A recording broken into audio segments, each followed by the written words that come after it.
2 weeks after Christmas. At the beginning of the year, when our children start nursery, we like to do some handprints with the parents and children. Nasreen was really happy to have a go at it all. She encouraged Zareen to do some handprints with her. They had a very close relationship.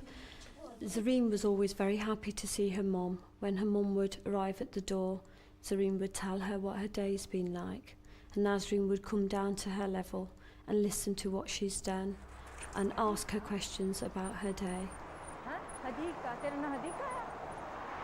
Nasreen and Akhtar had a baby daughter too, Aisha, and they lived in Fosal, centre of the Asian community in Coventry. In early January, Nasreen's husband, Mohammed Tareen, was at a family wedding in Pakistan. On a Monday evening in January, 4 white men were seen by the corner shop near Nasreen's house in Queen Mary's Road, and 2 went to the house itself, number 137. Who were they? The man with the baseball logo on his cap was spotty, especially on his chin, and had dark hair with bushy eyebrows. The next night, Tuesday at around midnight, number 137 had visitors again.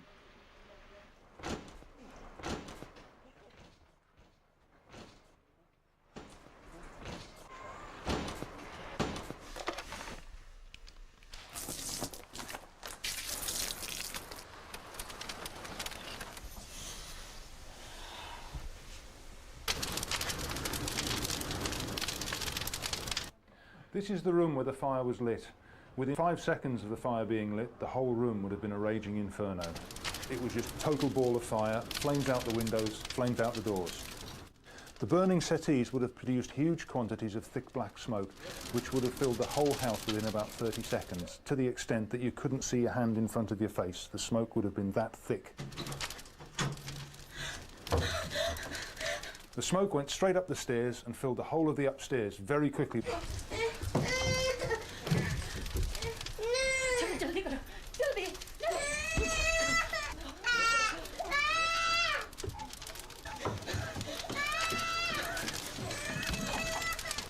Nasreen couldn't escape through the front living room because that was a raging inferno. So she's come through the dining room towards the back kitchen.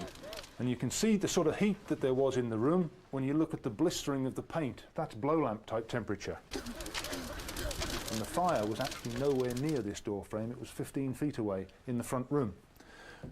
Nasreen was trying to escape from that fire, and she came in through the kitchen.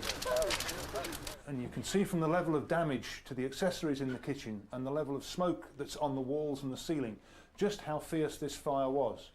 Nasreen was carrying the children through to the back of the house towards the back door, but tragically that back door was locked.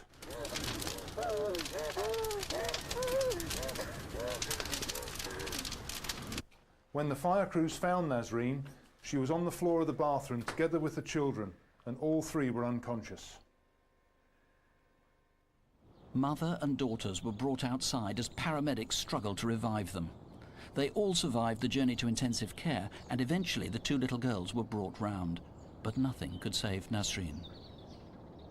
Nasreen died as a direct result of fighting to save her children in the most appalling conditions that one can imagine. She fought her way down the stairs, carrying both children, working extremely hard, and while she was doing this, she was inhaling a lot of hot gases and a lot of toxic smoke, and that's what caused the injuries which finally killed her. In my opinion, she was an extremely brave woman. When Zareen comes into nursery and hears other children call out "Mum," she gets quite confused, and she will ask, has their mum not died? She feels that every mum has died. She'll question it all the time. Where's my mum? Are you my mum? She's always looking for her mum. Ian, what on earth was the motive? Nick, there is no clear motive for this murder. The fact is, it was a horrific murder that took the life of Nasreen, left her 2 children without a mother, and so I need to directly appeal to the community locally who knew the family to come forward and give us any information they may have. I'm particularly interested to speak to Muslim women within the community who may feel slightly inhibited to come forward and speak to us. Now, Mohammed, so you're a community leader in the area. What do you want people in the community to do? I would like to directly appeal to all Asian community leaders, elders and male members of households in Coventry to ask their mothers, sisters, daughters and other female members of the household to see if they know anything at all regarding this terrible tragedy. Obviously, I'm very concerned that if the people responsible for this crime are not caught, then they could strike again. Therefore, I would like to urge the community to come forward, even as a family unit if necessary, and assist the police with their inquiries. Whatever information they have, however insignificant or minute it may be, it could be vital and missing part of the jigsaw puzzle that the police are looking for, and it could help the police solve the crime. English may be the second language, of course, for many people. That's right. Can I say a few words in Urdu? Yeah, please.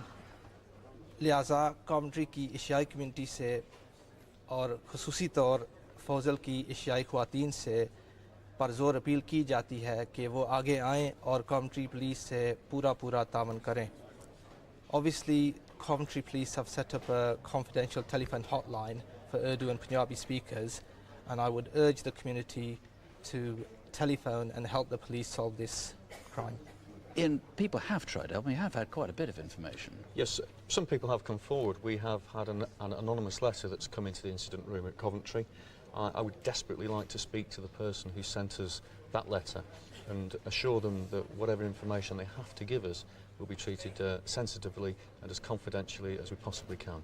OK, well, if you can shed any light on the motive, if you know anything about the family, if you've heard any sort of rumours, or if you can help eliminate any of those white men, or indeed place them into the frame, please call us here in the incident room. 02476 539 160 is the local number for English speaking, or if you speak Punjabi or Urdu, call 02476 539 043. Please do it for Nasreen.